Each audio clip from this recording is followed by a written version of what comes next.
তাওয়াক্কুল করেছিলেন কেবল তার প্রতিপালকের উপর, দুনিয়ার আর কোনো সত্তার উপর নয়। আর যারা কেবল আল্লাহর উপরে তাওয়াক্কুল তথা নির্ভরশীল হয়, তাদেরকে মহানরব কিভাবে রিজিক প্রদান করেন জানেন?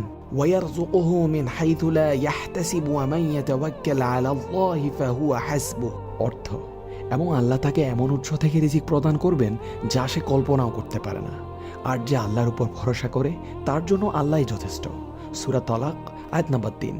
মুখ ফুটে কিছু না চাওয়ার পরও মুসা আলাইহিস সালামকে আল্লাহ সুবহানাহু ওয়া তাআলা কল্পনাতীত উৎস থেকে রিজিক প্রদান করেছেন। একটু আগেও তিনি ভাবতে পারেননি যে কন্যাদ্বয়ের বকরির পালকে তিনি পানি খাওয়াচ্ছেন, তাদের পিতা তাকে ঘরে ডেকে নিয়ে যাবেন, থাকার আশ্রয় দিবেন, কন্যাদের একজনকে তার সাথে বিয়ে দিবেন। রিক্ত হস্তে আসা একজন দেশান্তরীকে মুহূর্তের মধ্যে আল্লাহ সুবহানাহু ওয়া তাআলা পাইয়ে দিয়েছেন জীবনে বাঁচার জন্য যা কিছু দরকার তার সবটাই। খানিক আগেও যা ছিল কল্পনার অতীত, খানিক বাদেই তা হয়ে উঠল দিবালোকের ন্যায় বাস্তবতা। কি অসীম দয়া আমার রবের, কত প্রাচুর্যময় তিনি। মুসা আলাইহিস সালাম আমাদের শিখিয়েছেন দুঃখ আর দুর্দশার দিনে অস্থির চিত্ত না হয়ে, দিশেহারা না হয়ে আল্লাহর দিকে নিবিড়ভাবে ঝুঁকতে হয়। নিজেকে আরও বেশি ব্যাপৃত রাখতে হয় আল্লাহর স্মরণে। তার সিদ্ধান্তকে মাথা পেতে মেনে নিতে হয় এবং সর্বাবস্থায় নির্ভর করতে হয় তারই উপর।